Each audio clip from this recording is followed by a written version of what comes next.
I've long wondered if there existed a realistically attainable sports car that would convince me to sell my original Acura NSX and just what that car might be. A few years ago, I drove a Porsche Cayman GT4 and that car just about fit the bill.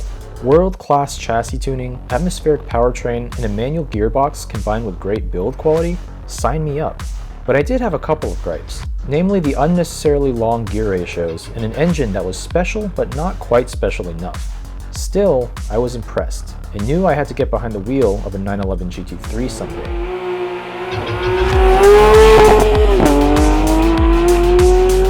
I wanted to see what Porsche's GT department could accomplish without being limited by the artificial performance ceiling that Porsche had placed on the Cayman, since it is, after all, the quote-unquote inferior product to the 911. Well, a generous man by the name of James recently gave me that opportunity with his 991.1 GT3, and here's how it went. This is James here. This is his 991.1 Porsche 911 GT3. First GT3 I will be driving ever. This is going to be a nice little prequel, I guess, to the video I'm shooting in about a month's time in Los Angeles. Bunch of different GT3s there, but this one, the first GT3 with direct injection, first GT3 with a PDK only gearbox. Actually, might want to fact check me on the direct injection part, but I'm pretty sure it is.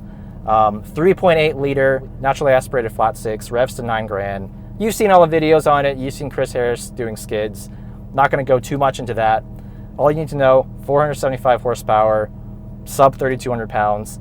This one is close to stock, but it's got a few minor track improvements that you made. So what have you done to it again? So some suspension tweaks, like camber and suspension arms, like elongated suspension arms, like a GT3 RS style setup. Okay. Brembo brake kit, and that's about it. Yeah, no engine mods, stock engine. Okay. And then the straight pipe exhaust.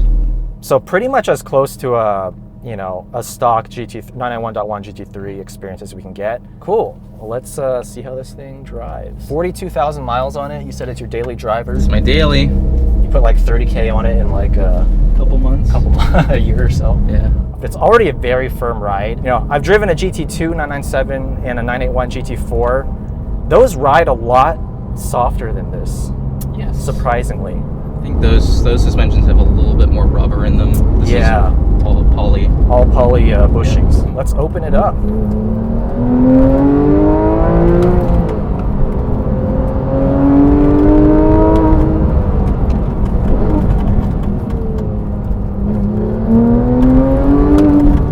That is a loud exhaust. I know. Man, these brakes are good. Gotta love GT Porsche brakes. Yeah. Stock calipers.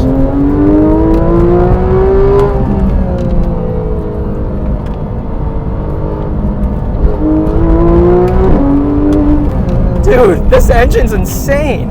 It just keeps revving. Yeah. 9,000 RPM redline. That's where all the power is. This engine has a really just high-pitched, it's a smoother sound than the Metzger for sure. Yeah. And it revs higher. Gotta love those brakes, man. Yeah. The brakes give me so much confidence. Electric power steering, the first for a GT3, debuted in the 991, and yet I don't miss the hydraulic rack at all. The steering is so talkative, so much communication through the wheel.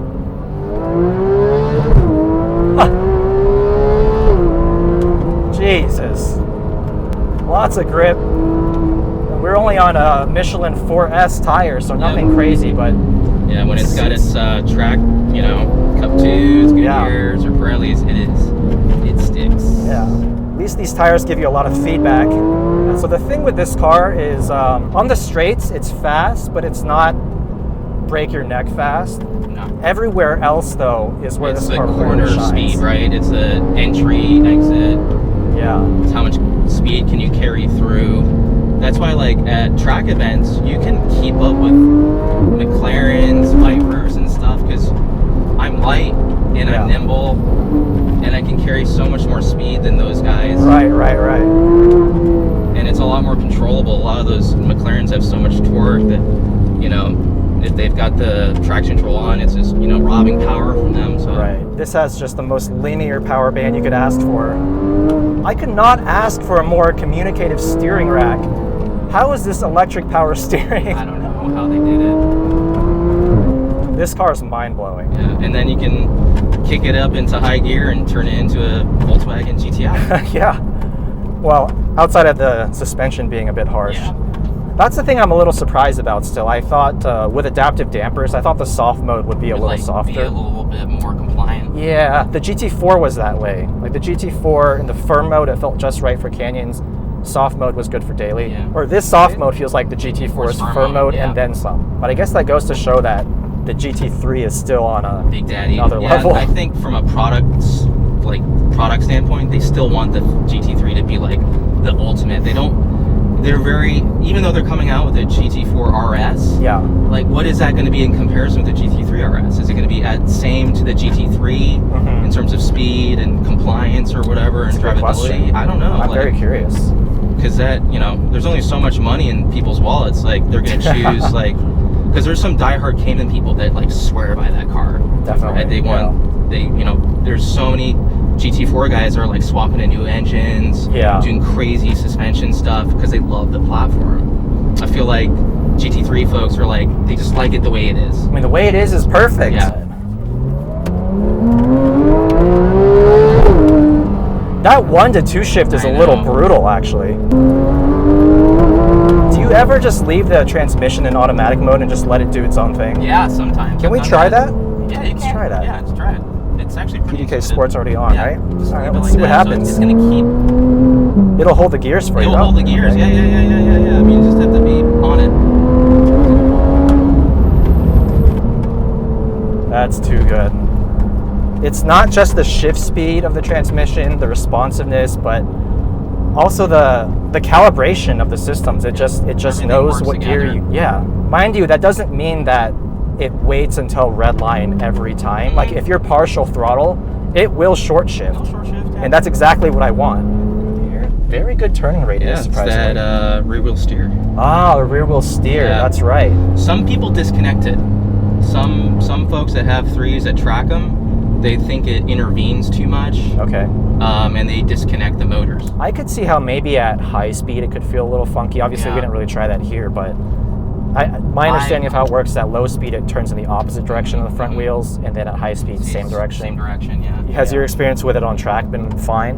I've never, honestly, the only time where I've really noticed it is at Thunder Hill East, which is a really high speed track. Yeah. I've actually overheated the motors. Really? Yeah. Didn't know that was possible. I didn't know it was possible either. Like a warning came up, it's like rear wheel steer system is overheated. Please take to workshop. I'm like, is that interesting? And my shop guys were there, SP Motors. They're like, we've never seen this before.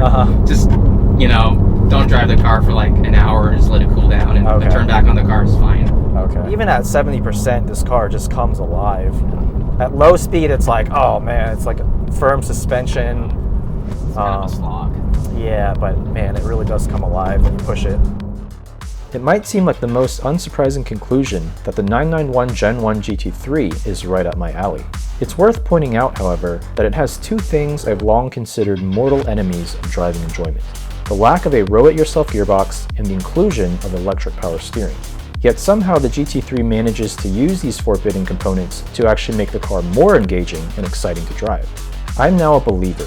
Porsche's PDK and electric power steering are proof that we don't have to rely on old-school technologies for driving thrills. That said, I can't think of a car I'd rather experience right now than a 3-pedal GT3. Maybe even an old versus new comparison. If you catch my drift, hit that subscribe button, turn on bell notifications, and stay tuned.